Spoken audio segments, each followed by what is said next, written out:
ಮನುಷ್ಯ ಪ್ರಪಂಚದಿಂದ ದೂರದಲ್ಲಿರುವಂತ ಒಂದು ಐಲ್ಯಾಂಡ್. ಈ ಐಲ್ಯಾಂಡ್ ನ ಭಯಂಕರವಾಗಿರುವಂತ ಕಾಡ್ನಲ್ಲಿ ನಿಧಿಗಿಂತನೂ ಬೆಲೆ ಬಾಳುವಂತದನ್ನ ಹುಡ್ಕೊಂಡು ತುಂಬಾ ಜನ ಇಲ್ಲಿಗೆ ಬಂದಿದ್ದಾರೆ. ಹೀಗೆ ಅದನ್ನ ಹುಡುಕ್ತಾ ಒಂದು ಗುಹೆ ಒಳಗಡೆ ಬಂದಾಗ ಇಲ್ಲಿ ಇವರು ನೋಡಿದ್ದನ್ನ ಇವರ ಜೀವನದಲ್ಲೇ ಮರೆಯೋದಕ್ಕಾಗೋದಿಲ್ಲ. ಅಷ್ಟಕ್ಕೂ ಇವರೆಲ್ಲರೂ ಏನನ್ನ ಹುಡ್ಕೊಂಡು ಬಂದಿದ್ದಾರೆ, ಮುಂದೆ ಏನಾಯ್ತು ಇವರಿಗೆ ಸಿಕ್ತಾ, ಈ ಭಯಂಕರವಾಗಿರುವಂತ ಐಲ್ಯಾಂಡ್ ಇಂದ ತಪ್ಪಿಸ್ಕೊಂಡು ಇವರೆಲ್ಲರೂ ಹೊರಗಡೆ ಹೋಗ್ತಾರ ಇಲ್ವಂತ ತಿಳ್ಕೊಳ್ಳೋದಕ್ಕೆ ಈ ಮೂವಿನ ನೀವು ನನ್ನ ಜೊತೆ ಕೊನೆವರೆಗೂ ನೋಡ್ಬೇಕು. ಮೂವಿನ ಸ್ಟಾರ್ಟ್ ಮಾಡೋದಕ್ಕಿಂತ ಮುಂಚೆ ನಮ್ಮ ಮಿಸ್ಟರಿ ಮೈನ್ಸ್ ಚಾನೆಲ್ ನ ಬಗ್ಗೆ ನಿಮ್ಗೆ ಇನ್ನೂ ಗೊತ್ತಿಲ್ಲ ಅಂತಂದ್ರೆ ಆ ಚಾನೆಲ್ ನಲ್ಲಿ ನಾವು ಇಂಡಿಯನ್ ಮೂವೀಸ್ ಗಳ ಜೊತೆ ಇನ್ನೂ ಕೂಡ ತುಂಬಾ ಡಿಫ್ರೆಂಟ್ ಆಗಿರುವಂತ ಮೂವೀಸ್ ಗಳನ್ನ ಎಕ್ಸ್ಪ್ಲೇನ್ ಮಾಡ್ತಿದೀವಿ. ಒಂದ್ಸಲ ಆ ಚಾನೆಲ್ ನ ಚೆಕ್ಔಟ್ ಮಾಡಿ, ಇಷ್ಟ ಆಯ್ತು ಅಂತಂದ್ರೆ ಅದನ್ನು ಕೂಡ ಫಾಲೋ ಮಾಡಿ. ಅಂದಂಗೆ ಈಗ ನಾವು ನೋಡ್ತಿರುವಂತ ಈ ಮೂವಿ ಹೆಸರು ಟಾಮ್ ಬ್ರೈಡರ್ ಅಂತ.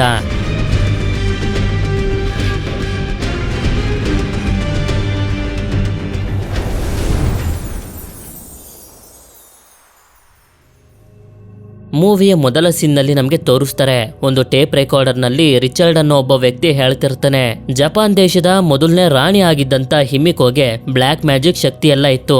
ಬರೀ ಜನರನ್ನ ಮುಟ್ತಿದ್ದಂಗೆನೆ ಅವರು ಸತ್ತೋಗ್ತಿದ್ರು. ಆದ್ರಿಂದ ಅವಳ ಸೇನಾಧಿಪತಿನೇ ಇವಳನ್ನ ಹೀಗೆ ಬಿಟ್ರೆ ಸರಿ ಹೋಗುದಿಲ್ಲ, ಜನರನ್ನೆಲ್ಲಾರನ್ನು ಸಾಯಿಸ್ಬಿಡ್ತಾಳೆ ಅಂತ ಬಲವಂತವಾಗಿ ಸಮುದ್ರದ ಮಧ್ಯದಲ್ಲಿರುವಂತ ಒಂದು ಐಲ್ಯಾಂಡ್ ಗೆ ಕರ್ಕೊಂಡ್ ಬಂದು ಜೀವಂತವಾಗಿ ಅವಳನ್ನ ಸಮಾಧಿ ಮಾಡ್ಬಿಟ್ಟ. ಅಲ್ಲಿಂದ ಇಲ್ಲಿವರೆಗೂ ಆ ಐಲ್ಯಾಂಡ್ ಎಲ್ಲಿದೆ ಅಂತ ಯಾರಿಗೂ ಕಂಡುಹಿಡಿಯೋದಕ್ಕಾಗ್ಲಿಲ್ಲ. ಆದ್ರೆ ನಾನು ಅದನ್ನ ಕಂಡಿಡ್ದು ಬಿಟ್ಟಿದ್ದೀನಿ ಅಂತ. ಆಗ ನಮ್ಗೆ ರಿಚರ್ಡ್ ನ ಫೋಟೋನ ತೋರಿಸ್ತಾರೆ. ಇವನ್ಗೊಬ್ಳು ಮಗಳು ಕೂಡ ಇರ್ತಾಳೆ. ಮುಂದಿನ ಸೀನ್ ನಲ್ಲಿ ಒಂದು ಬಾಕ್ಸಿಂಗ್ ಮ್ಯಾಚ್ ನಡೀತಿರುತ್ತೆ.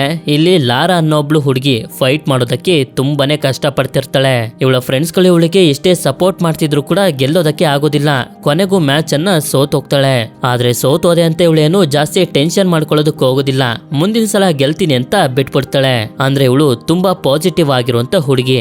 ಆದ್ರೆ ಇನ್ನೊಂದು ವಿಷಯ ಏನು ಅಂತಂದ್ರೆ ದುಡ್ಡಿಗೆ ಇವಳಿಗೆ ತುಂಬಾನೇ ಕಷ್ಟ ಇರುತ್ತೆ. ಆದ್ರಿಂದ ದುಡ್ಡು ಸಂಪಾದನೆ ಮಾಡೋದಕ್ಕೆ ಅಂತ ಡೆಲಿವರಿ ಕೆಲಸಗಳನ್ನೆಲ್ಲ ಮಾಡ್ತಿರ್ತಾಳೆ. ಹೀಗೆ ಇವಳು ಡೆಲಿವರಿನೆಲ್ಲ ಮುಗಿಸಿ ಡೆಲಿವರಿ ಕಂಪನಿ ಹತ್ರ ಬಂದಾಗ ಇಲ್ಲಿ ಇಬ್ರು ಹುಡುಗರು ಇವಳಿಗೆ ಹೇಳ್ತಾರೆ, ನಾವೆಲ್ಲರೂ ಒಂದು ಗೇಮ್ ಅನ್ನ ಆಡೋದಕ್ಕೆ ಹೋಗ್ತಿದೀವಿ. ಆ ಗೇಮ್ ನಲ್ಲಿ ಯಾರಾದ್ರೂ ಒಬ್ರು ಪೇಂಟ್ ಬಾಕ್ಸ್ ಅನ್ನ ತೂತ್ ಮಾಡ್ಕೊಂಡು ಸೈಕಲ್ ನಲ್ಲಿ ಹಾಕೊಂಡು ಸ್ಪೀಡ್ ಆಗಿ ಹೋಗೋದಕ್ಕೆ ಶುರು ಮಾಡ್ಬೇಕು. ಆ ಪೇಂಟ್ ಎಲ್ಲ ಕೆಳಗಡೆ ಬಿದ್ದು ಖಾಲಿ ಆಗೋಷ್ಟರಲ್ಲಿ ಯಾರಾದ್ರೂ ಅವರನ್ನ ಹಿಡಿದ್ರೆ ಅವರು ವಿನ್ ಆಗಿ $5,000 ಸಿಗ್ತವೆ. ಅಕಸ್ಮಾತ್ ಪೇಂಟ್ ಖಾಲಿ ಆದ್ರೂ ಯಾರು ಹಿಡಿಯೋದಕ್ಕಾಗಿಲ್ಲ ಅಂತಂದ್ರೆ ಪೇಂಟ್ ಬಾಕ್ಸ್ ಅನ್ನ ಸೈಕಲ್ ಗೆ ಹಾಕೊಂಡಿರೋರು ಗೆಲ್ತಾರೆ ಅಂತ. ಇದನ್ನ ಕೇಳಿ ಲಾರಾ ನಾನು ಕೂಡ ಈ ಗೇಮ್ ಗೆ ಬರ್ತೀನಿ ಅಂತ ಹೇಳ್ತಾಳೆ. ಮುಂದಿನ ಸೀನ್ ನಲ್ಲಿ ಎಲ್ಲರೂ ಗೇಮ್ ಆಡೋದಕ್ಕೆ ರೆಡಿ ಆಗಿರ್ತಾರೆ. ಇಲ್ಲಿ ಪೇಂಟ್ ಬಾಕ್ಸ್ ಅನ್ನ ತೂತ್ ಮಾಡ್ಕೊಂಡು ಸೈಕಲ್ ಗೆ ಹಾಕೊಳ್ಳೋದು ಬೇರೆ ಯಾರು ಅಲ್ಲ, ಲಾರನೆ. ಇವಳು ಪೇಂಟ್ ಬಾಕ್ಸ್ ಅನ್ನ ಹಾಕೊಂಡು ಮುಂದೆ ಹೋಗ್ತಿದ್ದಂಗೆನೆ ಮಿಕ್ತವರೆಲ್ಲರೂ ಇವಳನ್ನ ಹಿಡಿಯೋದಕ್ಕೆ ಶುರು ಮಾಡ್ತಾರೆ. ಇವಳು ಕೂಡ ಏನು ಕಮ್ಮಿ ಆಗಿರೋದಿಲ್ಲ. ಸೈಕಲ್ ನ ಇಷ್ಟು ಸ್ಪೀಡ್ ಆಗಿ ತುಳಿತಾ ಗಲ್ಲಿಗಳ ಒಳಗಡೆ ಎಲ್ಲ ಹೋಗ್ತಿರ್ತಾಳೆ ಅಂತಂದ್ರೆ ಯಾರೊಬ್ರಿಗೂ ಇವಳ ಹತ್ರನೂ ಬರೋದಕ್ಕಾಗ್ತಿರೋದಿಲ್ಲ. ಆದ್ರೆ ಹೀಗೆ ಇವಳು ಹೋಗ್ತಿರ್ಬೇಕಾದ್ರೆ ರೋಡ್ ನಲ್ಲಿ ಹೋಗ್ತಿರುವಂತ ಒಬ್ಬ ವ್ಯಕ್ತಿನ ನೋಡಿ ಇವಳ ತಂದೆ ಇವಳಿಗೆ ನೆನಪಾಗೋಗ್ತಾರೆ. ಹೌದು, ನಾವು ಮೂವಿಯ ಮೊದಲಲ್ಲಿ ನೋಡ್ದಂತ ರಿಚರ್ಡೇ ಇವಳ ತಂದೆ. ಆಗ ಇವಳ ಗಮನ ಬೇರೆ ಕಡೆಗೆ ಹೋಗ್ತಿದ್ದಂಗೆನೆ ಪೊಲೀಸ್ ಕಾರ್ಗೆನೆ ಬಂದು ಗುದ್ಬಿಡ್ತಾಳೆ. ಇದರಿಂದ ಪೊಲೀಸರು ಇವಳನ್ನ ಅರೆಸ್ಟ್ ಮಾಡಿರ್ತಾರೆ. ರೋಡ್ ನಲ್ಲಿ ಇಲ್ಲಿಗಲ್ ಗೇಮ್ ಅನ್ನ ಆಡ್ತಿದ್ಲು ಅಂತ. ಅದೇ ಸಮಯಕ್ಕೆ ಇವಳನ್ನ ಬಿಡ್ಸ್ಕೊಂಡು ಹೋಗೋದಕ್ಕೆ ಆನಾ ಅನ್ನೋ ಒಬ್ಳು ಲೇಡಿ ಬರ್ತಾಳೆ. ಆನಾ ಇಂದ ನಮಗೆ ಗೊತ್ತಾಗುತ್ತೆ ಲಾರಾ ಏನು ಬಡ ಹುಡುಗಿ ಅಲ್ಲ, ಇವಳ ತಂದೆ ಆಗಿರುವಂತ ರಿಚರ್ಡ್ ಒಬ್ಬ ದೊಡ್ಡ ಬಿಸ್ನೆಸ್ ಮ್ಯಾನ್, ತುಂಬಾ ದುಡ್ಡನ್ನ ಮಾಡಿ ಇಟ್ಟಿದ್ದಾನೆ. ಆದ್ರೆ 7 ವರ್ಷಗಳ ಹಿಂದೆ ಇವಳ ತಂದೆ ಇವಳನ್ನ ಬಿಟ್ಟು ಎಲ್ಲಿಗೋ ಹೊಟ್ಟೋಗಿದ್ದಾರೆ. ಯಾರೆಷ್ಟೇ ಹುಡುಕಿದ್ರು ಇವಳ ತಂದೆ ಎಲ್ಲಿಗೆ ಹೋಗಿದ್ದಾರೆ ಅಂತಾನೆ ಗೊತ್ತಿರೋದಿಲ್ಲ. ಅದಕ್ಕೆ ಇಷ್ಟು ವರ್ಷ ಹುಡುಕಿದ್ರು ಸಿಗದೆ ಇರೋದ್ರಿಂದ ಅವರು ಸತ್ತೋಗಿದ್ದಾರೆ ಅಂತ ಎಲ್ಲರೂ ಅನ್ಕೊಂಡಿರ್ತಾರೆ. ಇದೇ ಕಾರಣದಿಂದ ಲಾರಾ ಕೂಡ ನನ್ನ ತಂದೆ ನನ್ನ ಬಿಟ್ಟು ಹೊಟ್ಟೋಗಿದ್ದಾರೆ ಅನ್ನೋ ಕೋಪಕ್ಕೆ ಅವ್ರ ಆಸ್ತಿ ನನಗೆ ಬೇಡ ಅಂತ ಹೇಳ್ತಿದ್ದಾಳೆ.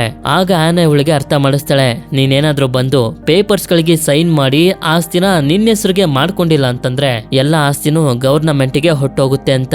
ನಂತರ ಇವಳು ಮನೆಗ್ ಬಂದು ಇದ್ರ ಬಗ್ಗೆ ಯೋಚನೆ ಮಾಡ್ತಿರ್ಬೇಕಾದ್ರೆ ಸೀನ್ ಫ್ಲಾಶ್ ಬ್ಯಾಕ್ ಗೆ ಬರುತ್ತೆ. ಆಗ್ಲೇ ನಮ್ಗೆ ಗೊತ್ತಾಗೋದು ಇವಳ ತಂದೆ ರಿಚರ್ಡ್ ಯಾವಾಗ್ಲೂ ಕೆಲ್ಸದ ಮೇಲೆ ಅಂತ ಬೇರೆ ಬೇರೆ ದೇಶಕ್ಕೆ ಹೋಗ್ತಿದ್ರು. ಹೀಗೆ ಒಂದ್ಸಲ ಹೋಗ್ತಿರ್ಬೇಕಾದ್ರೆ ಇದು ನಿನ್ನ ತಾಯಿಯ ನೆನಪು ಅಂತ ಒಂದು ವಿಶೇಷವಾಗಿರುವಂತ $1 ಅನ್ನ ಕೊಟ್ಟಿರ್ತಾರೆ. ಅಂದ್ರೆ ಇವಳ ತಾಯಿ ಬದುಕಿಲ್ಲ ಅಂತ. ಇದಾದ್ಮೇಲೆ ಮಾರನೇ ದಿನ ಸರಿ ಅಂತ ಹೇಳಿ ಲಾರಾ ಎಲ್ಲಾ ಆಸ್ತಿನ ಇವಳ ಹೆಸರಿಗೆ ಮಾಡ್ಕೊಳ್ಳೋದಕ್ಕೆ ಅಂತ ಕಂಪನಿಗೆ ಬರ್ತಾಳೆ. ಈ ಪೇಪರ್ ಗಳ ಮೇಲೆ ಇವಳು ಸೈನ್ ಮಾಡಿದ್ರೆ ಇವಳ ತಂದೆ ಸತ್ತಿದ್ದಾರೆ ಅಂತ ಅನೌನ್ಸ್ ಮಾಡಿ ಎಲ್ಲಾ ಆಸ್ತಿನೂ ಇವಳ ಹೆಸರಿಗೆ ಬರುತ್ತೆ. ಆಗ ಲಾಯರ್ ನಾನು ಸತ್ ಮೇಲೆ ಇದನ್ನ ನನ್ನ ಮಗಳಿಗೆ ಕೊಡಿ ಅಂತ ಹೇಳಿ ರಿಚರ್ಡ್ ಕೊಟ್ಟಿದ್ರು ಅಂತ ಒಂದು ಪಜಲ್ ಅನ್ನ ಲಾರಾಗೆ ಕೊಡ್ತಾನೆ. ಈ ತರ ಪಜಲ್ ಗಳನ್ನ ಸಾಲ್ವ್ ಮಾಡೋದು ಹೇಗೆ ಅಂತ ಇವಳ ತಂದೆ ಹೇಳ್ಕೊಟ್ಟಿರ್ತಾರೆ. ಇವಳು ಕೂಡ ಇದನ್ನ ಸಾಲ್ವ್ ಮಾಡ್ತಿದ್ದಂಗೆನೆ ಇದ್ರ ಒಳಗಡೆ ಇವಳದ್ದು ಹಾಗೆ ಇವಳ ತಂದೆದು ಒಂದು ಫೋಟೋ ಇರುತ್ತೆ. ಹಾಗೆ ಒಂದು ಕೀ ಇದರ ಜೊತೆ ಒಂದು ಮೆಸೇಜ್ ಕೂಡ ಇರುತ್ತೆ. ಈ ಮೆಸೇಜ್ ನಲ್ಲಿ ನನ್ನ ಕೊನೆಯ ಜಾಗದ ಮೊದಲನೇ ಅಕ್ಷರ ಅಂತ ಬರ್ದಿರುತ್ತೆ. ಇದನ್ನ ನೋಡಿ ಇವಳಿಗೇನೋ ನೆನಪಾಗಿ ಮೊದ್ಲು ಇವಳ ತಂದೆ ಜೊತೆ ವಾಸ ಮಾಡ್ತಿದ್ದಂತ ಅರಮನೆ ತರದ ಮನೆ ಹತ್ರ ಬರ್ತಾಳೆ. ಇಲ್ಲಿ ಇವರ ಪೂರ್ವಜರ ಸಮಾಧಿ ಜೊತೆಗೆ ರಿಚರ್ಡ್ ನ ಸಮಾಧಿನೂ ಕೂಡ ಇರುತ್ತೆ. ಅವನು ಮೆಸೇಜ್ ನಲ್ಲಿ ಬರ್ದಿದ್ನಲ್ಲ ನನ್ನ ಕೊನೆಯ ಜಾಗದ ಮೊದಲನೇ ಅಕ್ಷರ ಅಂತ. ಅವನ ಕೊನೆಯ ಜಾಗ ಅಂತಂದ್ರೆ ಸಮಾಧಿ, ಮೊದಲನೇ ಅಕ್ಷರ ಅಂತಂದ್ರೆ ಅವನ ಸಮಾಧಿ ಮೇಲೆ ಬರ್ದಿರುವಂತ ಅವನ ಹೆಸರಿನ ಮೊದಲನೇ ಅಕ್ಷರ ಆರ್ ಅಂತ. ನಂತರ ಇವಳು ಆರ್ ಅನ್ನ ಪ್ರೆಸ್ ಮಾಡ್ತಿದ್ದಂಗೆನೆ ಕೀ ಹಾಕೋದಕ್ಕೆ ಒಂದು ಜಾಗ ಸಿಗುತ್ತೆ. ಅದ್ರ ಒಳಗಡೆ ಇವಳಿಗೆ ಸಿಕ್ಕಿರುವಂತ ಕೀನ ಹಾಕಿ ತಿರುಗಿಸ್ತಾಳೆ. ಹಾಗೆ ಇಲ್ಲೊಂದು ಡೋರ್ ಓಪನ್ ಆಗುತ್ತೆ. ಇದ್ರ ಒಳಗಡೆ ನೋಡಿದ್ರೆ ಇವಳ ತಂದೆಯ ಒಂದು ಸೀಕ್ರೆಟ್ ಆಗಿರುವಂತ ಆಫೀಸ್ ಸಿಗುತ್ತೆ.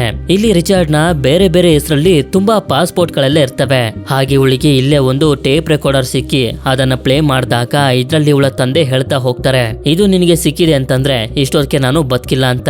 ನಿನ್ನ ತಾಯಿ ತೀರ್ಕೊಂಡಾಗಿಂದನು ಅವಳನ್ನ ಮತ್ತೆ ಬದುಕಿಸೋದಕ್ಕೆ ನಾನು ತುಂಬಾ ರಿಸರ್ಚ್ ಅನ್ನ ಮಾಡೋದಕ್ಕೆ ಶುರು ಮಾಡ್ದೆ. ಆಗ ನನ್ಗೆ ಜಪಾನ್ ನ ಮೊದಲನೇ ರಾಣಿ ಆಗಿದ್ದಂತ ಹಿಮಿಕೋ ಬಗ್ಗೆ ಗೊತ್ತಾಯ್ತು. ಅವಳ ಹತ್ರ ಎಷ್ಟು ಭಯಂಕರವಾಗಿರುವಂತ ಬ್ಲಾಕ್ ಮ್ಯಾಜಿಕ್ ಅಂದ್ರೆ ಮಾಟ ಮಂತ್ರದ ಶಕ್ತಿ ಇತ್ತು ಅಂತಂದ್ರೆ ಬರೀ ಅವಳು ಜನರನ್ನ ಮುಟ್ತಿದ್ದಂಗೆನೆ ಅವರು ಸತ್ತೋಗ್ತಿದ್ರು. ಅಂದ್ರೆ ಅವಳ ಹತ್ರ ಸತ್ತಿರೋರನ್ನ ಬದುಕಿಸುವಂತ ಶಕ್ತಿನೂ ಕೂಡ ಇರ್ಬೋದು. ಅದಕ್ಕೆ ನಾನು ಇನ್ನೂ ಕೂಡ ರಿಸರ್ಚ್ ಮಾಡೋದಕ್ಕೆ ಶುರು ಮಾಡಿದಾಗ ಅವಳ ಸೇನಾಧಿಪತಿ ಅವಳನ್ನ ಕರ್ಕೊಂಡೋಗಿ ಚೈನಾದ ಹಾಂಗ್ಕಾಂಗ್ ಹತ್ರ ಇರುವಂತ ಯಮಟಾಯ್ ಅನ್ನೋ ಒಂದು ಐಲ್ಯಾಂಡ್ ನಲ್ಲಿ ಜೀವಂತ ಸಮಾಧಿ ಮಾಡಿದಾನೆ ಅಂತ ಗೊತ್ತಾಯ್ತು. ನಾನು ಅವಳನ್ನ ಹುಡ್ಕೊಂಡು ಹೋಗ್ತಿದ್ದೀನಿ. ಅಕಸ್ಮಾತ್ ನಾನೇನಾದ್ರೂ ಅಲ್ಲಿಂದ ವಾಪಸ್ ಬಂದಿಲ್ಲ ಅಂತಂದ್ರೆ ನಾನು ಹಮಿಕೋ ಬಗ್ಗೆ ಮಾಡಿರುವಂತ ಎಲ್ಲಾ ರಿಸರ್ಚ್ ಗಳನ್ನ ನೀನು ಸುಟ್ಟಾಕ್ಬಿಡು ಅಂತ. ಹಾಗೆ ಇವಳಿಗೆ ಹಮಿಕೋ ಅಂತ ಬರ್ದಿರುವಂತ ಒಂದು ಬಾಕ್ಸ್ ಕಾಣಿಸುತ್ತೆ. ಇದರಲ್ಲಿ ಇವಳಿಗೆ ಒಂದು ಟೇಪ್ ರೆಕಾರ್ಡರ್, ಒಂದು ಸಣ್ಣ ಲಾಕರ್ ನ ಜೊತೆಗೆ ಒಂದು ಪೇಪರ್ ಕೂಡ ಸಿಗುತ್ತೆ. ಈ ಪೇಪರ್ ನಲ್ಲಿ ಹಾಂಗ್ಕಾಂಗ್ ನ ಲುರೇನ್ ಅನ್ನೋ ಒಬ್ಬ ಶಿಪ್ ನ ಕ್ಯಾಪ್ಟನ್ ಅವನ ಶಿಪ್ ನಲ್ಲಿ ರಿಚರ್ಡ್ ನ ಯಮಟಾಯ್ ಐಲ್ಯಾಂಡ್ ಗೆ ಕರ್ಕೊಂಡು ಹೋಗ್ತಿದ್ದಾನೆ ಅಂತ ಬರ್ದಿರುತ್ತೆ. ಇದರಿಂದ ಇವಳಿಗೇನೋ ಒಂದು ಖುಷಿ. ನಂತರ ಇವಳಿಗೆ ಇವಳ ತಂದೆ ಇವಳ ತಾಯಿಯ ನೆನಪು ಅಂತ ಒಂದು ಡಾಲರ್ ಅನ್ನ ಕೊಟ್ಟಿದ್ನಲ್ಲ ಅದನ್ನ ಅಡ ಇಟ್ಟು ಸ್ವಲ್ಪ ದುಡ್ಡನ್ನ ಇಸ್ಕೊಂಡು ಅಲ್ಲಿಂದ ಸೀದಾ ಹಾಂಗ್ಕಾಂಗ್ ನ ಶಿಪ್ ಗಳು ನಿಲ್ಸೋಂತ ಜಾಗಕ್ಕೆ ಬಂದು ಇಲ್ಲಿ ಲುರೇನ್ ಅನ್ನೋ ಒಬ್ಬ ವ್ಯಕ್ತಿ ಇದಾನಂತ ಹುಡುಕಾಡೋದಕ್ಕೆ ಶುರು ಮಾಡ್ತಾಳೆ. ಆದ್ರೆ ಈ ಜಾಗದಲ್ಲಿರುವಂತ ಜನರಿಗೆ ಚೈನೀಸ್ ಭಾಷೆನ ಬಿಟ್ಟು ಇನ್ನೇನು ಬರ್ತಿರೋದಿಲ್ಲ. ಆಗ ಇಂಗ್ಲಿಷ್ ಗೊತ್ತಿರುವಂತ 3 ಜನ ಹುಡುಗರು ಬಂದು ನಾವ್ ನಿಮ್ಗೆ ಲುರೇನ್ ನ ತೋರಿಸ್ತೀವಿ ಅಂತ ಇವಳನ್ನ ಯಾಮಾರಿಸ್ತಾ ಬ್ಯಾಗ್ ಎತ್ಕೊಂಡು ಓಡೋಗೋದಕ್ಕೆ ಶುರು ಮಾಡ್ತಾರೆ. ಆದ್ರೆ ಇವಳು ಕೂಡ ಏನು ಕಮ್ಮಿ ಆಗಿರೋದಿಲ್ಲ. ಅದೇ ರೀತಿ ಅವರನ್ನ ಚೇಸ್ ಮಾಡ್ಕೊಂಡು ಹೇಗೋ ಮಾಡಿ ಇವಳ ಬ್ಯಾಗ್ ಅನ್ನ ವಾಪಸ್ ಇಸ್ಕೊತಾಳೆ. ಆದ್ರೆ ಅವರು ಚಾಕುನ ತೋರಿಸ್ತಿದ್ದಂಗೆನೆ ಹೀಗೆ ಅವರಿಂದ ತಪ್ಪಿಸ್ಕೊಳ್ತಾ ಒಂದು ಬೋಟ್ ನ ಮೇಲೆ ಬರ್ತಾಳೆ. ಇನ್ನೇನು ಅವರು ಅಟ್ಯಾಕ್ ಮಾಡ್ಬೇಕು ಅಂತ ಅನ್ಕೊಳ್ಳೋಷ್ಟರಲ್ಲಿ ಒಬ್ಬ ವ್ಯಕ್ತಿ ಬಂದು ಶೂಟ್ ಮಾಡಿ ಅವರೆಲ್ಲರನ್ನು ಓಡಿಸ್ಬಿಡ್ತಾನೆ. ಇದೇ ಸಮಯದಲ್ಲಿ ಲಾರಾಗೆ ಗೊತ್ತಾಗುತ್ತೆ ಇವಳು ಹುಡುಕ್ತಿರುವಂತ ಲುರೇನ್ ಇವನೇ ಅಂತ. ಆದ್ರೆ ಇವನು ತುಂಬಾ ಕುಡ್ದಿರೋದ್ರಿಂದ ಪ್ರಜ್ಞೆ ತಪ್ಪಿ ಬಿದ್ದೋಗ್ತಾನೆ. ಆದ್ರಿಂದ ಇವನ್ ಮೇಲೆ ನೀರನ್ನ ಹಾಕ್ತಾ ಇವಳಿಗೆ ಸಿಕ್ಕಿರುವಂತ ಪೇಪರ್ ಅನ್ನ ತೋರಿಸಿ ನನ್ ತಂದೆ ಎಲ್ಲಿ ಅಂತ ಕೇಳಿದಾಗ ಇದನ್ನ ಬರ್ದಿರೋದು ನಾನಲ್ಲ, ನನ್ ತಂದೆ. ಇಲ್ಲಿನ ಜನರು ನನ್ ತಂದೆನೂ ಕೂಡ ಲುರೇನ್ ಅಂತಾನೆ ಕರಿತಿದ್ರು. ಆದ್ರೆ ತುಂಬಾ ವರ್ಷಗಳ ಹಿಂದೆ ಶಿಪ್ ಅನ್ನ ತಗೊಂಡು ಹೋದಂತ ನನ್ನ ತಂದೆ ಮತ್ತೆ ಬರ್ಲೇ ಇಲ್ಲ ಅಂತ. ಹಾಗೆ ಇವಳಿಗೆ ಇವನಿಂದ ಗೊತ್ತಾಗುತ್ತೆ ಲುರೇನ್ ನ ತಂದೆನೂ ಕೂಡ 7 ವರ್ಷದಿಂದನೇ ಕಾಣ್ತಿಲ್ಲ ಅಂತ. ಅಂದ್ರೆ ಇವರಿಬ್ಬರ ತಂದೆದಿರು ಯಮಟಾಯ್ ಐಲ್ಯಾಂಡ್ ಗೆ ಹೋದಾಗ್ಲೇ ಕಾಣೆ ಆಗಿರೋದು. ಈಗ ಲಾರಾ ಹತ್ರ ಇವಳ ತಂದೆಯ ರಿಸರ್ಚ್ ಪೇಪರ್ಸ್ ಗಳು ಇರೋದ್ರಿಂದ ಆ ಯಮಟಾಯ್ ಐಲ್ಯಾಂಡ್ ಎಕ್ಸಾಕ್ಟ್ ಆಗಿ ಎಲ್ಲಿದೆ ಅಂತ ಗೊತ್ತಿದೆ. ನಾವ್ ಅಲ್ಲಿಗೆ ಹೋಗ್ಬೇಕು ಅಂತ ಹೇಳಿದ್ರೆ ಲುರೇನ್ ಮಾತ್ರ ಅದಕ್ಕೆ ಒಪ್ಕೊಳ್ತಿರೋದಿಲ್ಲ. ಯಾಕೆಂತಂದ್ರೆ ನಾನ್ ಚಿಕ್ಕವನಿರ್ಬೇಕಾದ್ರೆ ನನ್ನ ತಂದೆ ನನ್ನ ಬಿಟ್ಟು ಹೊರಟೋಗಿದ್ರು, ಅಂತವ್ರನ್ನ ಯಾಕೆ ನಾನು ಹುಡುಕ್ಬೇಕು ಅಂತ. ಇದೇ ಸಮಯದಲ್ಲಿ ಲಾರಾಗೆ ಗೊತ್ತಾಗುತ್ತೆ ಲುರೇನ್ಗೆ ದುಡ್ಡಿನ ಅವಶ್ಯಕತೆ ತುಂಬಾನೇ ಇದೆ ಅಂತ. ಅದಕ್ಕೆ ದುಡ್ಡು ಕೊಡ್ತೀನಿ ಅಂತ ಹೇಳ್ತಿದ್ದಂಗೆನೆ ಇವನು ಕೂಡ ಇವಳ ಜೊತೆ ಹೋಗೋದಕ್ಕೆ ಒಪ್ಕೊಳ್ತಾನೆ. ಇದಾದ್ಮೇಲೆ ಸಮುದ್ರದಲ್ಲಿ ಇವರಿಬ್ಬರ ಜರ್ನಿ ಶುರುವಾಗುತ್ತೆ. ಆಗ್ಲೇ ಇವಳಿಗೆ ಬಾಕ್ಸ್ ನಲ್ಲಿ ಒಂದು ಸಣ್ಣ ಲಾಕರ್ ಸಿಕ್ಕಿತ್ತಲ್ಲ, ಇದನ್ನು ಓಪನ್ ಮಾಡೋದು ಹೇಗೆ ಅಂತ ತಿಳ್ಕೊತಿರ್ತಾಳೆ. ಆಕ್ಚುಲಿ ಹಿಮಿಕೋ ಸಮಾಧಿ ಹತ್ರನು ಕೂಡ ಇದೇ ತರದ ಒಂದು ದೊಡ್ಡ ಲಾಕರ್ ಇದೆ. ಅದರ ಒಂದು ಸ್ಯಾಂಪಲ್ ಇದು ಅಷ್ಟೇ. ಹೀಗೆ ಹೋಗ್ತಾ ಹೋಗ್ತಾ ಲುರೇನ್ ನಿಧಾನವಾಗಿ ಇವಳನ್ನ ಇಷ್ಟಪಡೋದಕ್ಕೂ ಕೂಡ ಶುರು ಮಾಡ್ಬಿಟ್ಟಿರ್ತಾನೆ. ನಂತರ ಇವಳಿಗೆ ಆಗ್ಲೇ ಒಂದು ಟೇಪ್ ರೆಕಾರ್ಡರ್ ಸಿಕ್ಕಿತ್ತಲ್ಲ, ಅದನ್ನ ಪ್ಲೇ ಮಾಡ್ತಾಳೆ. ಅದ್ರಲ್ಲಿ ಇವಳ ತಂದೆ ರಿಚರ್ಡ್ ಹೇಳ್ತಿರ್ತಾನೆ, ಟ್ರಿನಿಟಿ ಅನ್ನೋ ಒಂದು ಆರ್ಗನೈಸೇಷನ್ ಜೊತೆ ಸೇರಿ ನಾನು ಹಿಮಿಕೋ ಸಮಾಧಿನ ಹುಡುಕ್ತಿದ್ದೀನಿ ಅಂತ. ಇದ್ರ ಬಗ್ಗೆನೇ ಯೋಚನೆ ಮಾಡ್ತಾ ಇವಳ ತಂದೆಗೆ ಏನಾಗಿದ್ಯೋ ಅಂತ ತುಂಬಾ ತಲೆ ಕೆಡಿಸ್ಕೊಳ್ತಿರ್ತಾಳೆ. ಅದೇ ಸಮಯಕ್ಕೆ ಅಲ್ಲಿಗೆ ಲುರೇನ್ ಬಂದು ಇವಳಿಗೆ ಸಮಾಧಾನ ಮಾಡ್ತಾನೆ. ಹೀಗೆ ಇವರಿಬ್ರು ಸ್ವಲ್ಪ ಹೊತ್ತು ಮಾತಾಡ್ತಾರೆ. ಅದಾದ್ಮೇಲೆ ಲಾರಾ ಮಲ್ಕೊಳ್ಳೋದಕ್ಕೆ ಅಂತ ಬಂದಾಗ ಇವಳ ಕನ್ಸಿಂದ ನಮ್ಗೆ ಗೊತ್ತಾಗುತ್ತೆ ಇವಳಿಗೆ 14 ವರ್ಷ ಇರ್ಬೇಕಾದ್ರೆ ಇವಳ ತಂದೆ ಕೆಲ್ಸಕ್ಕೆ ಅಂತ ಬೇರೆ ದೇಶಕ್ಕೆ ಹೋಗಿದ್ದ.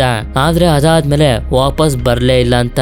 ಆದ್ರೆ ಅದೇ ಸಮಯಕ್ಕೆ ಇದ್ದಕ್ಕಿದ್ದಂಗೆ ಇವಳಿಗೆ ಎಚ್ಚರ ಆದಾಗ ಎದ್ದು ನೋಡಿದ್ರೆ ಒಂದು ಭಯಂಕರವಾಗಿರುವಂತ ಚಂಡಮಾರುತಕ್ಕೆ ಸಿಗಾಕೋಬಿಟ್ಟಿರ್ತಾರೆ.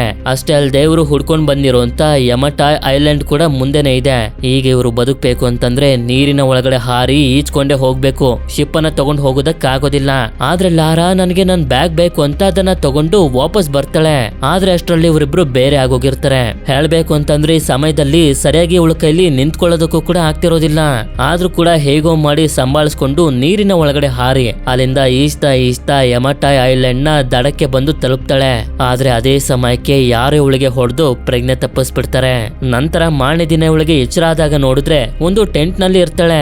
ಹಾಗೆ ಇವಳ ಮುಂದೆ ವೋಗಲ್ ಅನ್ನೋ ಒಬ್ಬ ವ್ಯಕ್ತಿನೂ ಕೂಡ ಇರ್ತಾನೆ. ಇವಳು ನನ್ ಬ್ಯಾಗ್ ಎಲ್ಲಿ ಅಂತ ಹುಡುಕಾಡ್ತಿದ್ರೆ ಆ ಬ್ಯಾಗ್ ಇವನ ಹತ್ರ ಇರುತ್ತೆ. ನಂತರ ಇವನು ಹೇಳ್ತಾ ಹೋಗ್ತಾನೆ, ನನ್ನ ಹೆಸರು ವೋಗಲ್ ಅಂತ, ನಾನ್ ಎಲ್ಲಿವರೆಗೂ ನನ್ನ ಕೆಲಸನ ಕಂಪ್ಲೀಟ್ ಮಾಡೋದಕ್ಕಾಗೋದಿಲ್ವೋ ಅಲ್ಲಿವರೆಗೂ ಈ ಐಲ್ಯಾಂಡ್ ಅನ್ನ ಬಿಟ್ಟು ಹೋಗೋದಕ್ಕಾಗೋದಿಲ್ಲ. ನನ್ಗೂ ಕೂಡ ನಿಂತರನೇ ಇಬ್ರು ಮಕ್ಕಳುಗಳು ಇದಾರೆ, ಅವರನ್ನ ನೋಡೋದಕ್ಕೆ ನನ್ಗೂ ಕೂಡ ತುಂಬಾ ಆಸೆ ಆಗ್ತಿದೆ ಅಂತ. ಇದಾದ್ಮೇಲೆ ಇವಳು ಬ್ಯಾಗ್ ನಲ್ಲಿ ಆಗ್ಲೇ ಅವಳಿಗೆ ಸಿಕ್ಕಿತಲ್ಲ ಒಂದು ಬುಕ್ಕು, ಅದನ್ನು ಹುಡುಕಾಡ್ತಾಳೆ. ಆದ್ರೆ ಆ ಬುಕ್ ಅನ್ನ ಇವನ್ ಎತ್ಕೊಂಡು ಹೇಳ್ತಿರ್ತಾನೆ, ಇದೇ ಬುಕ್ ನನಗೆ ಬೇಕಾಗಿದ್ದು. ಈ ಬುಕ್ ನಲ್ಲಿ ನಿನ್ನ ತಂದೆ ರಿಚರ್ಡ್ ಹಿಮಿಕೋ ಸಮಾಧಿ ಬಗ್ಗೆ ಎಲ್ಲಾ ತರದ ಇನ್ಫಾರ್ಮೇಶನ್ ನ ಬರ್ದಿದ್ದಾನೆ.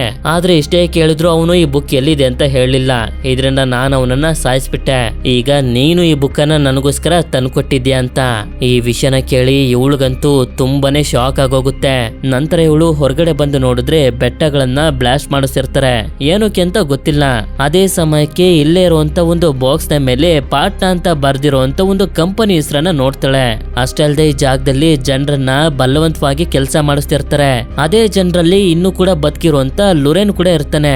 ಇದಾದ್ಮೇಲೆ ವೋಗಲ್ ಹಾಗೆ ಅವನ ಟೀಮ್ ನವರು ಈ ಜನರನ್ನೆಲ್ಲಾರನು ಬೇರೆ ಕಡೆಗೆ ಕರ್ಕೊಂಡು ಹೋಗ್ತಿರ್ಬೇಕಾದ್ರೆ ಲುರೆನ್ ಹೇಳ್ತಾನೆ, ನನ್ನ ತಂದೆನ ವೋಗಲ್ ಸಾಯಿಸ್ಬಿಟ್ನಂತೆ, ಇಲ್ಲಿರುವಂತ ಜನರು ಅದನ್ನ ನೋಡುದ್ರಂತೆ ಅಂತ. ಇದಾದ್ಮೇಲೆ ವೋಗಲ್ ರಿಚರ್ಡ್ ನ ಬುಕ್ ನ ಸಹಾಯದಿಂದ ಒಂದು ಬೆಟ್ಟನ ಹುಡುಕ್ಬಿಡ್ತಾನೆ. ಹಾಗೆ ಇಲ್ಲೇ ಕೆಲಸಗಳನ್ನು ಕೂಡ ಮಾಡಿಸೋದಕ್ಕೆ ಶುರು ಮಾಡ್ತಾನೆ. ಆದ್ರೆ ಇವನು ಹೇಗೆ ಅಂತಂದ್ರೆ ಯಾರಾದ್ರೂ ಇಲ್ಲಿ ನನ್ ಕೆಲ್ಸಕ್ಕೆ ಬರೋದಿಲ್ಲ ಅಂತ ಗೊತ್ತಾಗ್ತಿದ್ದಂಗೆನೆ ಅವ್ರಿಗೆ ಸೀದಾ ಶೂಟ್ ಮಾಡೇ ಸಾಯಿಸ್ಬಿಡ್ತಾನೆ. ಆದ್ರಿಂದ ಲುರೆನ್ ಲಾರಾಗೆ ರೆಡಿ ಆಗುವಂತ ಹೇಳಿ ವೋಗಲ್ ನ ಕಡೆಯ ವ್ಯಕ್ತಿ ಮೇಲೆ ಅಟ್ಯಾಕ್ ಮಾಡ್ತಾನೆ. ಇದೇ ಸಮಯನ ಉಪಯೋಗಿಸ್ಕೊಂಡು ಲಾರಾ ಇಲ್ಲಿಂದ ತಪ್ಪಿಸ್ಕೊಂಡು ಹೋಗೋದಕ್ಕೆ ನೋಡ್ತಿರ್ತಾಳೆ. ವೋಗಲ್ ನ ಟೀಮ್ ನವರು ಇವಳನ್ನ ಫಾಲೋ ಮಾಡ್ತಿದ್ರು ಕೂಡ ಇಲ್ಲಿಂದ ನದಿಯ ನೀರಿನ ಒಳಗಡೆ ಹಾರಿ ತಪ್ಪಿಸ್ಕೊತಾಳೆ. ಆದ್ರೆ ವೋಗಲ್ ಮಾತ್ರ ಅವಳನ್ನ ಬಿಡಬೇಡಿ ಅಂತಾನೆ ಹೇಳ್ತಿರ್ತಾನೆ. ಈ ಕಡೆ ಇವಳು ನದಿ ನೀರಿನಲ್ಲಿ ಹೋಗ್ತಿರ್ಬೇಕಾದ್ರೆ ಮುಂದೆ ಒಂದು ಜಲಪಾತ ಇದೆ.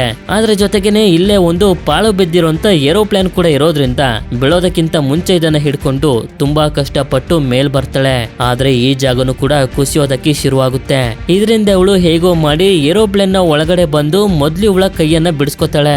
ಅದೇ ಸಮಯಕ್ಕೆ ಈ ಜಾಗದಲ್ಲಿ ಇವಳಿಗೊಂದು ಪ್ಯಾರಾಚೂಟ್ ಕಾಣಿಸಿ ಈ ಏರೋಪ್ಲೇನ್ ಇಂದ ಬೀಳೋದಕ್ಕಿಂತ ಮುಂಚೆ ಆ ಪ್ಯಾರಾಚೂಟ್ ಅನ್ನ ತಗೊಂಡು ಓಪನ್ ಮಾಡಿದ್ರಿಂದ ಸೇಫ್ ಆಗಿ ಬಂದು ಕಾಡ್ನಲ್ಲಿ ಲ್ಯಾಂಡ್ ಆಗ್ತಾಳೆ. ಆದ್ರೆ ನಂತರನೇ ಇವಳಿಗೆ ಗೊತ್ತಾಗೋದು ಇವಳ ಹೊಟ್ಟೆಗೆ ಒಂದು ಮೆಟಲ್ ಪೀಸ್ ಚುಚ್ಬಿಟ್ಟಿದೆ ಅಂತ. ಆದ್ರೂ ಇವಳನ್ನ ಇವಳು ಸಂಭಾಳಿಸ್ಕೊಂಡು ದಡದ ಹತ್ರ ಬಂದು ನೋಡಿದ್ರೆ ಲುರೆನ್ ಶೇಪ್ ಕಂಪ್ಲೀಟ್ ಆಗಿ ನಾಶ ಆಗಿ ಇಲ್ಲಿಂದ ಹೊರಗಡೆ ಹೋಗೋದಕ್ಕೆ ಯಾವುದೇ ತರದ ದಾರಿ ಉಳಿದಿರೋದಿಲ್ಲ. ನಂತರ ರಾತ್ರಿ ಆಗ್ತಿದ್ದಂಗೆನೆ ಇಲ್ಲೇ ಒಂದು ಬೆಟ್ಟದ ಕೆಳಗಡೆ ಇವಳು ಮಲಗಿರ್ಬೇಕಾದ್ರೆ ವೋಗಲ್ ನ ಕಡೆ ಒಬ್ಬ ವ್ಯಕ್ತಿ ಇವಳನ್ನ ಹುಡ್ಕೊಂಡ್ ಬಂದು ಇವಳನ್ನ ಹಿಡಿದು ಸಾಯಿಸೋದಕ್ಕೆ ಪ್ರಯತ್ನ ಪಡ್ತಿರ್ತಾನೆ. ಆದ್ರೆ ಇವಳು ಕೂಡ ಏನು ಕಮ್ಮಿ ಆಗಿರೋದಿಲ್ಲ. ಇವಳೊಬ್ಳು ಫೈಟರ್ ಆಗಿರೋದ್ರಿಂದ ಇವನ್ ಜೊತೆ ಫೈಟ್ ಮಾಡ್ತಾ ಇವನ ಕತ್ತನ್ನ ಎಸ್ಕಿ ಸಾಯಿಸ್ಬಿಡ್ತಾಳೆ. ಆದ್ರೆ ಇವಳು ಈ ರೀತಿ ಮಾಡಿದ್ದನ್ನ ನೋಡಿ ಒಬ್ಬ ವ್ಯಕ್ತಿ ನೋಡ್ಕೊಂಡು ಓಡೋಗ್ತಿರ್ತಾನೆ. ಇವಳು ಕೂಡ ಇವನನ್ನ ಫಾಲೋ ಮಾಡ್ಕೊಂಡ್ ಬರ್ತಾಳೆ. ಆದ್ರೆ ವ್ಯಕ್ತಿ ಒಂದು ದಾರದ ಸಹಾಯದಿಂದ ಮೇಲೆ ಹತ್ತಿ ದಾರನ್ನೇ ಎಳ್ಕೊಬಿಡ್ತಾನೆ. ಆದ್ರೆ ಇವಳು ಬಿಡೋದಿಲ್ಲ. ಹಾಗೇನೆ ಬಂಡೆನ ಹತ್ತುತ್ತಾ ಮೇಲೆ ಬಂದಾಗ ನೋಡಿದ್ರೆ ಇದು ಬೇರೆ ಯಾರು ಅಲ್ಲ, ಕಾಣೆ ಆಗಿದ್ದಂತೆ ಇವಳ ತಂದೆ ರಿಚರ್ಡ್. ಆದ್ರೆ ರಿಚರ್ಡ್ ಮಾತ್ರ ಇವನ ಮಗಳು ನಿಜವಾಗ್ಲೂ ಇಲ್ಲಿಗೆ ಬಂದಿದ್ದಾಳೆ ಅಂತ ನಂಬಿಕೆನೆ ಬರ್ತಿರೋದಿಲ್ಲ. ಇದೆಲ್ಲ ನನ್ನ ಭ್ರಮೆ ಅಂತ ಇಗ್ನೋರ್ ಮಾಡ್ತಿರ್ತಾನೆ. ನಂತರ ಲಾರಾ ಇವರಿಬ್ರು ಜೊತೆಲಿದ್ದಾಗ ಕಳೆದಿರುವಂತ ಸುಂದರ ಕ್ಷಣಗಳನ್ನ ಹೇಳಿ ಅರ್ಥ ಮಾಡಿಸ್ತಿದ್ದಂಗೆನೆ ಇವನ್ಗೂ ಕೂಡ ಅರ್ಥ ಆಗೋಗುತ್ತೆ, ಹೌದು ನಿಜವಾಗ್ಲೂ ಇದು ನನ್ನ ಮಗಳು ಲಾರಾನೆ ಅಂತ. ಇದರಿಂದ 7 ವರ್ಷಗಳ ನಂತರ ಇವರಿಬ್ರು ಮತ್ತೆ ಒಂದಾಗಿದ್ರಿಂದ ತುಂಬಾನೇ ಸಂತೋಷ ಪಡ್ತಾರೆ. ನಂತರ ರಿಚರ್ಡ್ ಇವನ ಹತ್ರ ಇರುವಂತ ಅಲ್ಪ ಸ್ವಲ್ಪ ವಸ್ತುಗಳನ್ನೇ ಯೂಸ್ ಮಾಡ್ಕೊಂಡು ಆಗ್ಲೇ ಲಾರಾ ಹೊಟ್ಟೆಗೆ ಚುಚ್ಚಿತಲ್ಲ ಅದಕ್ಕೆ ಟ್ರೀಟ್ಮೆಂಟ್ ಅನ್ನ ಕೊಡ್ತಾನೆ. ಆದ್ರೆ ಈ ಕಡೆ ನೋಡಿದ್ರೆ ವೋಗಲ್ಗೆ ಆ ಬೆಟ್ಟದ ಒಳಗಡೆ ಒಂದು ವಿಶೇಷವಾಗಿರುವಂತ ಡೋರ್ ಸಿಗುತ್ತೆ. ಅದಕ್ಕೆ ಯಾರಿಗೋ ಕಾಲ್ ಮಾಡಿನೂ ಕೂಡ ಹೇಳ್ತಾನೆ ನಮ್ಗೆ ಆ ಡೋರ್ ಸಿಕ್ತು ಅಂತ. ನಂತರ ಮಾರನೇ ದಿನ ಲಾರಾಗೆ ಎಚ್ಚರ ಆದಾಗೆ ಇವಳ ತಂದೆ ಹತ್ರ ಬಂದು ಕೇಳ್ತಾಳೆ ಏನಕ್ಕೆ ನೀವು ವಾಪಸ್ ಬರ್ಲಿಲ್ಲ ಅಂತ. ಆಗ ಇವನು ಕೂಡ ಹೇಳ್ತಾ ಹೋಗ್ತಾನೆ, ನಾನು ಹಾಗೆ ವೋಗಲ್ ಟ್ರಿನಿಟಿ ಅನ್ನೋ ಒಂದು ಆರ್ಗನೈಸೇಷನ್ ಗೋಸ್ಕರ ಹಿಮಿಕೋ ಸಮಾಧಿನ ಹುಡ್ಕೊಂಡು ಬಂದಿದ್ದು. ಅವಳ ಸಮಾಧಿ ಏನಾದ್ರೂ ಸಿಕ್ಕಿದ್ರೆ ಅವಳ ಬ್ಲಾಕ್ ಮ್ಯಾಜಿಕ್ ಶಕ್ತಿಯಿಂದ ನಿನ್ನ ತಾಯಿನ ಮತ್ತೊಂದ್ಸಲ ಜೀವಂತಗೊಳಿಸಬಹುದು ಅಂತ ಅನ್ಕೊಂಡಿದ್ದೆ. ಆದ್ರೆ ನಂತರನೇ ನನಗೆ ಗೊತ್ತಾಗಿದ್ದು ಟ್ರಿನಿಟಿ ಆರ್ಗನೈಸೇಷನ್ ಟೆಕ್ನಿಷಿಯನ್ ಅವರು ಹಿಮಿಕೋ ಬ್ಲಾಕ್ ಮ್ಯಾಜಿಕ್ ಶಕ್ತಿನ ತಮ್ಮ ವಶಕ್ಕೆ ತಗೊಂಡು ಇಡೀ ಪ್ರಪಂಚನೇ ಆಳೋದಕ್ಕೆ ನೋಡ್ತಿದ್ದಾರೆ ಅಂತ. ಆದ್ರಿಂದ ನಾನು ಅವರನ್ನ ತಡಿಬೇಕು ಅಂತ ಡಿಸೈಡ್ ಮಾಡ್ದೆ. ನಾನು ಸತ್ತೋಗಿದ್ದೀನಿ ಅಂತಾನೆ ಅವರೆಲ್ಲರೂ ಅನ್ಕೊಂಡಿದ್ದಾರೆ. ನಾನಿಲ್ದೆ ನನ್ನ ಬುಕ್ ಇಲ್ದೆ ಅವರಿಗೆ ಹಿಮಿಕೋ ಸಮಾಧಿ ಸಿಗೋದಿಲ್ಲ ಅಂತ. ಆಗ ಲಾರಾ ಇವನಿಗೆ ಹೇಳ್ತಾಳೆ, ನಿಮ್ಮ ಬುಕ್ ಈಗ ವೋಗಲ್ ಹತ್ರ ಇದೆ ಅಂತ. ಇದರಿಂದ ಇವನಿಗೆ ತುಂಬಾ ಕೋಪ ಬಂದ್ಬಿಡುತ್ತೆ. ನಾನ್ ಮಾಡಿರುವಂತ ರಿಸರ್ಚ್ ನೆಲ್ಲ ಸುಟ್ಟಾಕು ಅಂತ ಹೇಳಿದ್ದೆ ಅಲ್ವಾ ಅಂತ. ಆಗ ಇವಳು ಕೂಡ, ನಾನು ಇದನ್ನೆಲ್ಲ ಮಾಡಿದ್ದು ಬರೀ ನಿಮ್ಮನ್ನ ಹುಡ್ಕೋದಕ್ಕಷ್ಟೇ, ಹೇಗಾದ್ರೂ ಮಾಡಿ ನಾವಿಲ್ಲಿಂದ ಹೊರಗಡೆ ಹೋಗ್ತೀವಿ ಅಂತ ಹೇಳಿ ಇಲ್ಲೇ ಇರುವಂತ ಬಿಲ್ಲು ಬಾಳನ್ನ ಎತ್ಕೊಂಡು ವೋಗಲ್ನ ಜಾಗಕ್ಕೆ ಬರ್ತಾಳೆ. ಯಾಕೆಂತಂದ್ರೆ ಇವನ ಹತ್ರ ಒಂದು ಫೋನ್ ಇರುತ್ತೆ, ಅದನ್ನ ತಗೊಳ್ಳೋದಕ್ಕೆ ಅಂತ. ಆದ್ರೆ ಮೊದ್ಲು ಅಲ್ಲಿಂದ ಮುಂದೆ ಬಂದು ಒಬ್ಬ ಗಾರ್ಡ್ ನ ಸಾಯಿಸಿ ಲುರೆನ್ಗೆ ಗನ್ ಎತ್ಕೊಂಡು ಜನರನ್ನ ಕರ್ಕೊಂಡು ಹೋಗು ಅಂತ ಹೇಳ್ತಾಳೆ. ಇವನು ಕೂಡ ಗನ್ ತಗೊಂಡು ಶೂಟ್ ಮಾಡೋದಕ್ಕೆ ಶುರು ಮಾಡಿದ್ರಿಂದ ವೋಗಲ್ನ ಜನರ ಮಧ್ಯ ಲುರೆನ್ ಮತ್ತೆ ಲಾರಾ ಮಧ್ಯ ಒಂದು ದೊಡ್ಡ ಫೈಟೇ ಶುರು ಆಗೋಗುತ್ತೆ. ಹೀಗೆ ಫೈಟ್ ಮಾಡ್ತಾ ಮಾಡ್ತಾ ಲಾರಾ ಟೆಂಟ್ಗೆ ಬಂದು ಫೋನ್ ಎತ್ಕೊಂಡು ಹೋಗ್ತಿರ್ಬೇಕಾದ್ರೆ ನೋಡ್ತಾಳೆ ಇವಳ ತಂದೆ ಆಗ್ಲೇ ವೋಗಲ್ಗೆ ಒಂದು ವಿಶೇಷವಾಗಿರುವಂತ ಡೋರ್ ಸಿಕ್ತಲ್ಲ ಅದನ್ನ ನೋಡ್ತಿದ್ದಾನೆ ಅಂತ. ಈ ಕಡೆ ಇಷ್ಟೊತ್ತಿಗೆ ಲುರೆನ್ ಎಲ್ಲಾ ಗಾರ್ಡ್ಸ್ ಗಳನ್ನ ಸಾಯಿಸ್ಬಿಟ್ಟಿರ್ತಾನೆ. ಆದ್ರೆ ಲಾರನ್ನ ಬಿಟ್ಟು ಹೋಗೋದಕ್ಕೆ ಇವನು ರೆಡಿ ಆಗಿರೋದಿಲ್ಲ. ಈ ಕಡೆ ರಿಚರ್ಡ್ ಈ ಡೋರ್ ಹತ್ರ ಇರ್ಬೇಕಾದ್ರೆ ಆಗ ಇಲ್ಲಿಗೆ ವೋಗಲ್ ಬಂದು ಇವನಿಗೆ ಹೊಡಿತಿರ್ತಾನೆ. ಇಷ್ಟು ವರ್ಷ ನೀನು ಸತ್ತೋಗಿದ್ಯಾ ಅಂತ ನಾನು ಅನ್ಕೊಂಡಿದ್ದೆ, ನೀನಿನ್ನು ಬದುಕೆ ಇದ್ಯಾ, ಈಗ ನನಗೋಸ್ಕರ ನೀನು ಈ ಡೋರ್ ಅನ್ನ ಓಪನ್ ಮಾಡ್ಬೇಕು ಅಂತ. ಅದೇ ಸಮಯಕ್ಕೆ ಲಾರಾ ಇಲ್ಲಿಗೆ ಬಂದಾಗ ಇವಳ ತಂದೆಗೆ ಗನ್ ಪಾಯಿಂಟ್ ಮಾಡಿ ಡೋರ್ ಓಪನ್ ಆಗಿಲ್ಲ ಅಂತಂದ್ರೆ ನಿನ್ ತಂದೆನ ಸಾಯಿಸ್ಬಿಡ್ತೀನಿ ಅಂತ ಹೆದರ್ಸ್ತಾನೆ. ಆಗ ಇವಳ ತಂದೆಗೋಸ್ಕರ ನಾನ್ ನಿಮ್ಗೆ ಡೋರ್ ಅನ್ನ ಓಪನ್ ಮಾಡ್ಕೊಡ್ತೀನಿ, ನನ್ ತಂದೆಗೆ ಏನು ಮಾಡಬೇಡಿ ಅಂತ ಹೇಳಿ ಡೋರ್ ಅನ್ನ ಓಪನ್ ಮಾಡೋದಕ್ಕೆ ಶುರು ಮಾಡ್ತಾಳೆ. ಆಗ್ಲೇ ಬೋಟ್ ನಲ್ಲಿ ಬರ್ತಿರ್ಬೇಕಾದ್ರೆ ಇವಳಿಗೆ ಸಿಕ್ಕಿದಂತ ಸಣ್ಣ ಲಾಕರ್ ಅನ್ನ ಓಪನ್ ಮಾಡೋದಕ್ಕೆ ಪ್ರಯತ್ನ ಪಡ್ತಿದ್ಲಲ್ಲ, ಅದೇ ತರದ ಲಾಕರ್ ಇದು, ಆದ್ರೆ ಸೈಜ್ ನಲ್ಲಿ ದೊಡ್ಡದಾಗಿರುತ್ತೆ. ಇಲ್ಲಿ ಲಾರಾ ಇಷ್ಟು ಇಂಟೆಲಿಜೆಂಟ್ ಅಂತಂದ್ರೆ ಇಷ್ಟು ಕಷ್ಟಕರವಾಗಿರುವಂತ ಲಾಕರ್ ಅನ್ನ ಕೆಲವು ಸೆಕೆಂಡ್ ಗಳಲ್ಲೇ ಓಪನ್ ಮಾಡ್ಬಿಡ್ತಾಳೆ. ಆದ್ರೆ ಇವರು ಒಳಗಡೆ ಹೋಗ್ಬೇಕು ಅಂತಂದ್ರೆ ಇಲ್ಲಿಂದ ಕೆಳಗಡೆ ಹೋಗ್ಬೇಕು. ಮೊದ್ಲು ಲಾರಾನ ಒಂದು ಹಗ್ಗನ ಕಟ್ಟಿ ಕೆಳಗಡೆ ಕಳಿಸ್ತಾರೆ. ಏನು ಅಪಾಯ ಇಲ್ಲ ಅಂತ ಗೊತ್ತಾಗ್ತಿದ್ದಂಗನೆ ಎಲ್ಲರೂ ಕೆಳಗಡೆ ಬಂದು ನಡ್ಕೊಂಡು ಹೋಗ್ತಿರ್ಬೇಕಾದ್ರೆ ಒಂದು ಅಸ್ಥಿ ಪಂಜರ ಇವರಿಗೆ ಕಾಣಿಸುತ್ತೆ. ಆದ್ರೆ ಅದೇ ಸಮಯಕ್ಕೆ ಒಬ್ಬ ವ್ಯಕ್ತಿ ಒಂದು ಟೈಲ್ ನ ಮೇಲೆ ಕಾಲಿಡ್ತಿದ್ದಂಗೆನೆ ಒಂದು ಟ್ರ್ಯಾಪ್ ಗೆ ಸಿಗಾಕೊಂಡು ಭಯಂಕರವಾಗಿ ಸತ್ತೋಗ್ತಾನೆ. ಇದರಿಂದ ಇವರು ತುಂಬಾ ಹುಷಾರಾಗಿ ಸ್ವಲ್ಪ ಮುಂದೆ ಬಂದು ಫ್ಲೇರ್ ಲೈಟ್ ಅನ್ನ ಹಾಕಿ ನೋಡಿದ್ರೆ ಕೆಳಗಡೆ ಸಾವಿರಾರು ಅಸ್ಥಿ ಪಂಜರಗಳು ಇರ್ತವೆ. ನಂತರ ಒಂದು ಏಣಿನ ಬ್ರಿಡ್ಜ್ ನ ರೀತಿ ಯೂಸ್ ಮಾಡ್ತಾ ಲಾರನ್ನ ಮುಂದೆ ಕಳಿಸಿ ಅದಾದ್ಮೇಲೆ ಎಲ್ಲರೂ ಕೂಡ ಮುಂದೆ ಬಂದಾಗ ಈ ಜಾಗದಲ್ಲಿ ತುಂಬಾ ಮುಖಗಳ ಶಿಲೆಗಳು ಇರ್ತವೆ. ಆದ್ರೆ ಮತ್ತೊಂದ್ಸಲ ಒಬ್ಬ ವ್ಯಕ್ತಿ ಒಂದು ಟೈಲ್ ನ ಮೇಲೆ ಕಾಲಿಡ್ತಿದ್ದಂಗೆನೆ ಇವರ ಮುಂದೆ ಹಾಗೆ ಹಿಂದ್ಗಡೆ ಎರಡು ಡೋರ್ ಗಳು ಬಂದು ಲಾಕ್ ಆಗೋಗ್ತಾರೆ. ಹಾಗೆ ಇವರು ನಿಂತಿರುವಂತ ಫ್ಲೋರ್ ಗಳು ಕೂಡ ಕೆಳಗಡೆ ಬೀಳೋದಕ್ಕೆ ಶುರು ಆಗ್ತವೆ. ಆಗ ಲಾರಾ ಮುಂದೆ ಈ ಡೋರ್ ಹತ್ರ ಬಂದು ನೋಡಿದಾಗ ಒಂದು ಹೋಲ್ ಕಾಣಿಸುತ್ತೆ. ಇದರಿಂದ ಈ ಮುಖಗಳ ಹತ್ರ ಏನಾದ್ರೂ ಇರ್ಬೋದಂತ ಹುಡುಕಾಡಿದಾಗ ಒಂದು ಸ್ಟೋನ್ ಸಿಗುತ್ತೆ. ಆ ಸ್ಟೋನ್ ಅನ್ನ ಈ ಹೋಲ್ ನ ಒಳಗಡೆ ಹಾಕಿದ್ರೆ ವರ್ಕ್ ಆಗೋದಿಲ್ಲ. ಇದರಿಂದ ಎಲ್ಲಾ ಮುಖಗಳ ಶಿಲೆ ಹತ್ರ ಹುಡುಕಾಡಿದಾಗ ಒಂದೊಂದು ಸ್ಟೋನ್ ಗಳು ಸಿಗ್ತವೆ. ಎಲ್ಲಾನು ಹಾಕಿ ಟ್ರೈ ಮಾಡ್ತಾಳೆ, ಆದ್ರೆ ಯಾವುದನ್ನು ವರ್ಕ್ ಆಗೋದಿಲ್ಲ. ಇದರಿಂದ ಎರಡು ಸ್ಟೋನ್ ಗಳನ್ನ ಒಂದೇ ಸಲ ಹಾಕಿದಾಗ ಈ ಡೋರ್ ಓಪನ್ ಆಗಿ ಎಲ್ಲರೂ ಸೇಫ್ ಆಗಿ ಮುಂದೆ ಬರ್ತಾರೆ. ಯಾರಿಗೂ ಏನು ಆಗಿರೋದಿಲ್ಲ. ಆಗ ನೋಡಿದ್ರೆ ಇವರ ಮುಂದೆನೆ ಒಂದು ಟೆಂಪಲ್ ನ ರೀತಿ ಜಾಗ ಇರುತ್ತೆ. ಇದರ ಒಳಗಡೆನೆ ಹಿಮಿಕೋ ಸಮಾಧಿ ಇರೋದು. ಈ ಕಡೆ ಹೊರಗಡೆ ನೋಡಿದ್ರೆ ಲುರೆನ್ ನಾನು ಲಾರನ ಹುಡ್ಕೊಂಡು ಹೋಗ್ತೀನಿ ಅಂತ ಹೇಳ್ತಾನೆ. ಆದ್ರೆ ಇಲ್ಲಿರುವಂತ ಜನರು ಕೂಡ ನಾವು ಬರ್ತೀವಿ ಅಂತ ಹೇಳ್ತಾರೆ. ಈ ಕಡೆ ಇವರೆಲ್ಲರೂ ಈ ಟೆಂಪಲ್ ನ ಒಳಗಡೆ ಹೋಗ್ತಿರ್ಬೇಕಾದ್ರೆ ಇನ್ನೂ ಕೂಡ ತುಂಬಾ ಡೆಡ್ ಬಾಡಿಗಳು ಇವ್ರಿಗೆ ಸಿಗ್ತವೆ. ಹೇಳ್ಬೇಕು ಅಂತಂದ್ರೆ ಡೆಡ್ ಬಾಡಿಗಳೆಲ್ಲ ಹಿಮಿಕೋ ಸೈನ್ಯದವ್ರೆ. ಅವಳು ಸತ್ಮೇಲೆ ಅವಳಿಗೆ ಗೌರವ ಸಲ್ಲಿಸೋದಕ್ಕೆ ಅವಳ ಸೈನ್ಯದವರು ಹಾಗೆ ಸೇನಾಧಿಪತಿ ಎಲ್ಲರೂ ಸತ್ತೋಗಿರ್ತಾರೆ. ಹಾಗೆ ಇವರಿಗೆ ಹಿಮಿಕೋ ಸಮಾಧಿನೂ ಕೂಡ ಕಾಣಿಸುತ್ತೆ. ಆದ್ರೆ ಲಾರಾ ಇಲ್ಲಿರುವಂತ ಪೇಂಟಿಂಗ್ ಗಳನ್ನ ನೋಡಿ ಅರ್ಥ ಮಾಡ್ಕೊಬಿಡ್ತಾಳೆ. ಹಿಮಿಕೋನ ಈ ಜಾಗಕ್ಕೆ ಬಲವಂತವಾಗಿ ಕರ್ಕೊಂಡ್ ಬಂದು ಜೀವಂತ ಸಮಾಧಿ ಮಾಡ್ಲಿಲ್ಲ, ಬದಲಾಗಿ ನನ್ನಿಂದ ಜನರು ಸಾಯ್ಬಾರ್ದು ಅನ್ನೋ ಕಾರಣಕ್ಕೆ ಅವಳೇ ಬಂದು ಸಮಾಧಿ ಆಗಿದ್ಲು. ನಂತರ ರಿಚರ್ಡ್ ವೋಗಲ್ಗೆ ವಾರ್ನಿಂಗ್ ಕೊಡ್ತಾನೆ, ಈ ತರ ಸಮಾಧಿ ಓಪನ್ ಮಾಡೋದು ಸರಿ ಅಲ್ಲ ಅಂತ. ಆದ್ರೆ ಇವನ ಒಂದು ಮಾತನ್ನು ಕೇಳದೆ ಇವನ ಜನರಿಂದ ಸಮಾಧಿನ ಓಪನ್ ಮಾಡಿಸಿ ನೋಡಿದ್ರೆ ಹಿಮಿಕೋ ಬಾಡಿ ಮೊದ್ಲು ಚೆನ್ನಾಗಿ ಇರುತ್ತೆ. ಆದ್ರೆ 100 ವರ್ಷಗಳ ನಂತರ ಈ ಬಾಡಿಗೆ ಗಾಳಿ ಟಚ್ ಆಗ್ತಿದ್ದಂಗೆನೆ ಇದ್ದಕ್ಕಿದ್ದಂಗೆನೆ ಈ ಬಾಡಿ ಕೊಳ್ತೋಗುತ್ತೆ. ಇದಾದ್ಮೇಲೆ ಇಬ್ರು ಸೆಕ್ಯೂರಿಟಿಗಳು ಇವಳ ಬಾಡಿನ ಎತ್ತೋದಕ್ಕೆ ನೋಡಿದ್ರೆ ಇದ್ದಕ್ಕಿದ್ದಂಗೆನೆ ಇದು ಎದ್ ನಿಂತ್ಕೊಬಿಡುತ್ತೆ. ಯಾಕೆ ಅಂತಂದ್ರೆ ಈ ರೀತಿ ಆಗೋದಕ್ಕೆ ಒಂದು ಮೆಕಾನಿಸಮ್ ಅನ್ನ ಇಲ್ಲಿ ಹಾಕಿರ್ತಾರೆ. ಹಾಗೆ ಡೆಡ್ ಬಾಡಿನ ಟಚ್ ಮಾಡಿದ್ದಂತ ಒಬ್ಬ ವ್ಯಕ್ತಿ ನೋಡ್ತಾನೆ. ಇವನ ಕೈಗೆ ಗಾಯ ಆಗಿ ಇವನ ಬಾಡಿ ಒಳಗಡೆ ಒಂದು ವಿಚಿತ್ರವಾಗಿರುವಂತ ಕಾಯಿಲೆ ಹರಡ್ತಿರುತ್ತೆ.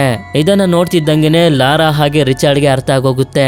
ಆಕ್ಚುಲಿ ಹಿಮಿಕೋ ಹತ್ರ ಯಾವುದೇ ತರದ ಬ್ಲಾಕ್ ಮ್ಯಾಜಿಕ್ ಶಕ್ತಿ ಇರಲಿಲ್ಲ, ಬದಲಾಗಿ ಅವಳ ಒಳಗಡೆ ಒಂದು ವಿಚಿತ್ರವಾಗಿರುವಂತ ಕಾಯಿಲೆ ಇತ್ತು. ಇದರಿಂದ ಅವಳು ಯಾರನ್ನ ಟಚ್ ಮಾಡ್ತಾರೋ ಅವರು ಸತ್ತೋಗ್ತಿದ್ರು. ಆದ್ರೆ ಇನ್ಫೆಕ್ಟ್ ಆಗಿರುವಂತ ವ್ಯಕ್ತಿನ ಹೋಗಲ್ಲೇ ಶೂಟ್ ಮಾಡಿ ಸಾಯಿಸಿ ಹಿಮಿಕೋ ಬೆರಳನ್ನ ಕಟ್ ಮಾಡಿ ಒಂದು ಕವರ್ಗೆ ಹಾಕುತ್ತಾನೆ. ಆದ್ರೆ ಅಷ್ಟರಲ್ಲಿ ವೋಗಲ್ನ ಟೀಮ್ನ ಮೇಲೆ ಅಟ್ಯಾಕ್ ಮಾಡಿ ಲಾರಾ ಉಳಿದಿರುವಂತ ಒಬ್ಬ ಸೆಕ್ಯೂರಿಟಿನೂ ಕೂಡ ತನ್ನ ಹಿಂದೆ ಕರ್ಕೊಂಡು ಹೊಟ್ಟೋಗ್ತಾಳೆ.